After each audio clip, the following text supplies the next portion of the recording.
Muito bem, pessoal, para encerrar o menu ferramentas, nós temos um comando com diversos itens, né? E é o autocorreção. Aí, preste atenção no final, vou chamar sua atenção novamente, porque durante aula, durante curso, online, presencial, telepresencial, sabe, sinal de fumaça, qualquer jeito, o normal, claro, é nós irmos ilustrando as ferramentas individualmente. Muitas questões se tornam complexas porque elas fazem menção a duas ou mais ferramentas de uma única vez. No final desse bloco, eu vou falar sobre uma questão que ainda não foi feita em concurso de qualquer nosso, tá? De nenhum cargo, enfim, nenhuma banca. Uma questão que ainda não pintou, mas que não seria nenhum absurdo se pintasse. E aí eu vou ilustrar um detalhe para vocês mais ao final, tá bom? Mas vamos começar com autocorreção então. O autocorreção, como o nome já sugere, é um modelo de correção automático, ou seja, durante a digitação, alguns itens já vão ser alterados ou corrigidos, tá? Dentro de premissas. O curioso do autocorreção é que há muitas pessoas, e eu devo admitir que eu praticamente sou uma delas, eu digito muito mais tempo olhando para o teclado do que olhando para a tela do computador. Eu não sou um exímio digitador, para ser muito honesto com vocês, né? Assim, eu vou me misturando, mas enfim. Mas tem aquele fulano que digita um tempão olhando para o teclado e depois olha para a tela. O que pode acontecer? Esse cara já cometeu um monte de erros, só que por causa do autocorreção, o Word automaticamente foi corrigindo esses erros. Quando o sujeito levanta os olhos e, né, foca o monitor, ele olha e diz assim, nossa, tudo certo, eu não cometi nenhum erro, hoje eu estou pegando fogo, né? Então, isso é o autocorreção. Vamos ver alguns dos seus comandos, tá bem? Primeiro, comando muito simples, tá? Mais uma vez, o problema maior aqui, na minha opinião, o problema maior não é nem a questão de entendê-lo, é a quantidade, tá?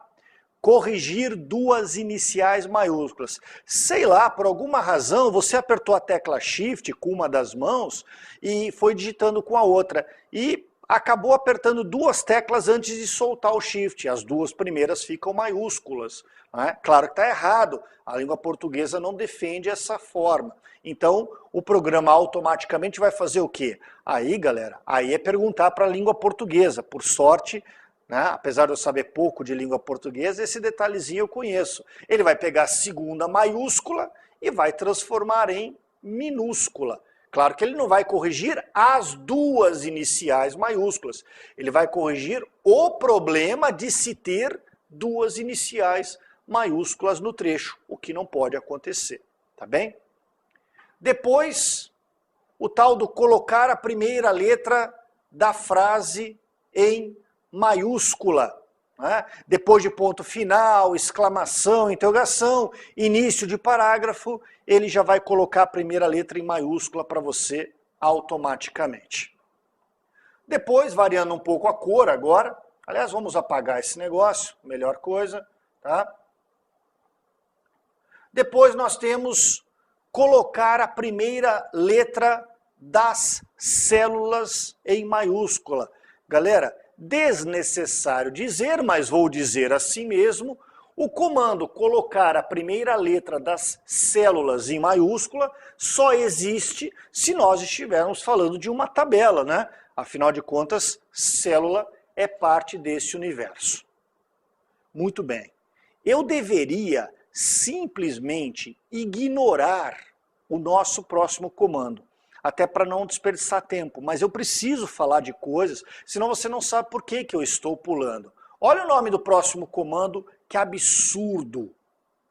Colocar nomes dos dias em maiúscula. Rápida explicação, eu acho que a maioria conhece, mas mesmo assim, em inglês é obrigatório que os dias da semana sejam grafados em letra maiúscula em qualquer circunstância. Isso é uma regra da língua inglesa. O que acontece? E essa janela prova isso para nós, caso tivéssemos dúvida. O que a Microsoft fez foi pegar o Word em inglês, que é o original, é o que ela primeiro constrói, e a Microsoft simplesmente pegou os comandos e os traduziu para o português.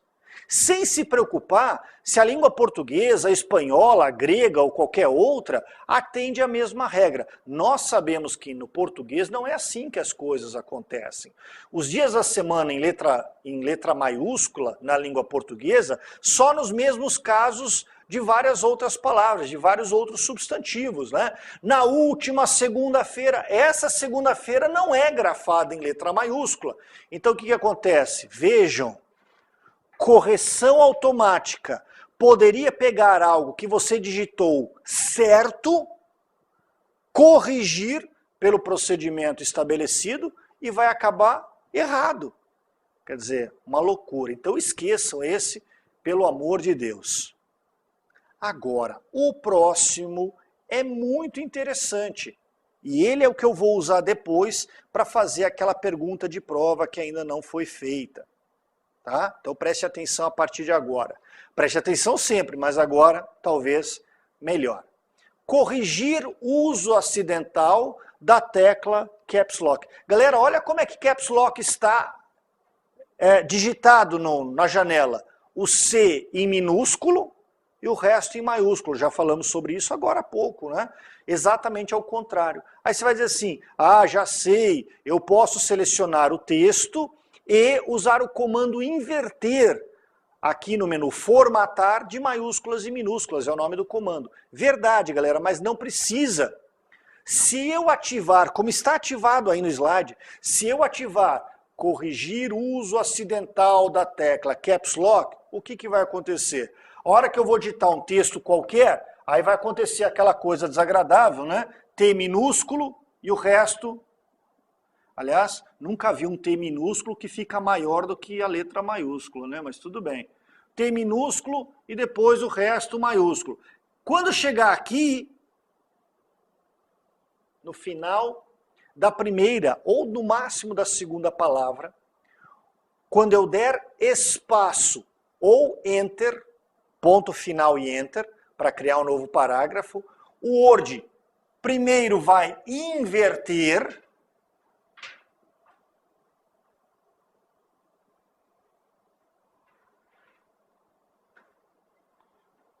e em seguida ele vai desativar a tecla Caps Lock. Tá? Por quê? Correção automática. Ora, então espera um pouquinho. Significa que se eu ativar a correção automática nesta categoria, neste subitem, corrigir o uso acidental da tecla Caps Lock, quer dizer que eu nunca mais vou precisar do comando inverter. Para os textos que você digita, é verdade. Então, o que eu quero dizer é o seguinte, vejam esta pergunta, ou vejam, né? Caso o usuário utilize todos os recursos de autocorreção do Word na sua configuração padrão, qual comando das opções abaixo poderá ser desconsiderado para execução? Aí coloca lá, comando imprimir do menu arquivo, né?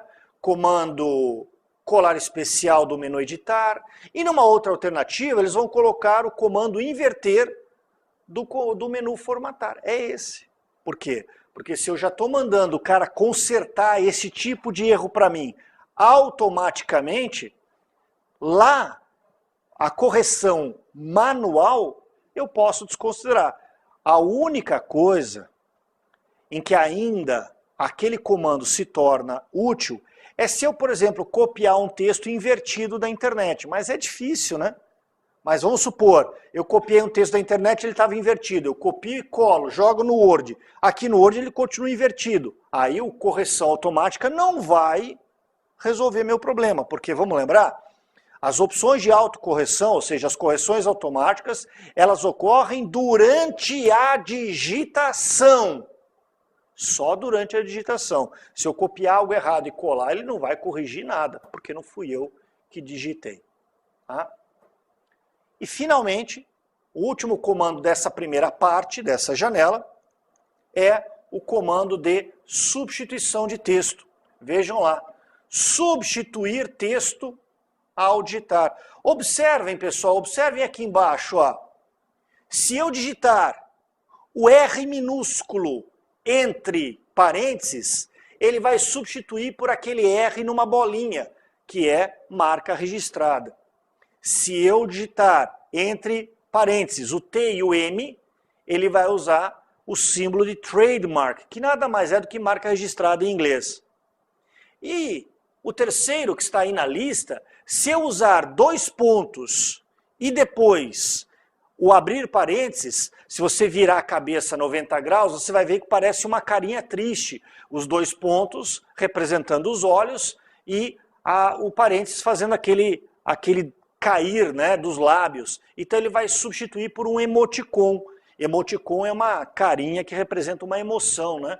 A carinha triste e assim sucessivamente. Tem vários outros aí.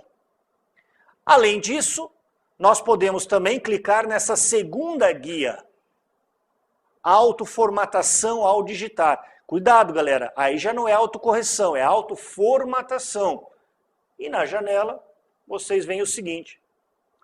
Foi demais. Autoformatação.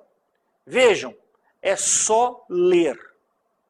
Primeiro, aspas normais por aspas inglesas. Como você está observando, as aspas normais são retas e as aspas inglesas são diagonais. Segundo comando, olha só, esse aqui você já deve ter visto, hein? Ordinais por sobrescrito. Galera, quem é que já não tentou fazer isso aqui no Word, ó? Deixa eu abrir um cantinho aqui, ó. Eu digito primeiro eu digito o número 1, depois eu digito a letra O e depois eu digito ponto. Assim que eu digito ponto, o Word pega a letra O e joga ela em formato. Agora nós já conhecemos esse formato, esse efeito, né? O formato sobrescrito. Tá legal? Enfim, e aí várias outras. Daqui, porém, eu gostaria que vocês prestassem atenção particularmente em uma delas. Está aqui. Vou usar o vermelho para dar bom destaque. E vou circular. Internet e caminhos de rede por hiperlink. Galera, presta atenção. Em algumas versões do Word, por padrão, esse item está pré-configurado. Em outras, não. Então, a maioria de nós, quando usamos o Word e digitamos www.qualquercoisa.com.br, quando nós chegamos no final da digitação e damos espaço ou Enter, e esse trecho www.qualquercoisa.com.br se transforma automaticamente em um hiperlink. Nós já conhecemos o que é hiperlink. Igualmente, se nós digitamos fulano@provedor.com.br, se transforma num hiperlink. Mas eu já cansei de receber e-mail de aluno, galera, cansei no bom sentido, né? Eu já recebi muitos dizendo assim, professor, no meu computador isso não acontece. Eu digito fulano@provedor.com.br e não vira hiperlink. Por quê? A explicação é simples. Se esse aluno, se for o seu caso, né? Se ele for ao menu ferramentas, clicar em autocorreção e depois for na guia de autoformatação, no slide, galera, desta pessoa, esse trechinho aí estará desmarcado. É só clicar e marcar, porque por padrão para a prova, ele está acionado. Tá bem? É isso, galera. Nos próximos blocos, nós faremos pela ordem o menu janela. Eu vou fazer o menu janela primeiro, embora o tabela venha depois. E o menu tabela. A sequência é esta porque o menu tabela do Word é o que vai dar introdução para o Excel. Nós temos ainda poucas coisas, mas algumas coisas a falar do Word. Tá legal? Aí nos próximos blocos nós continuaremos, pessoal. Até lá.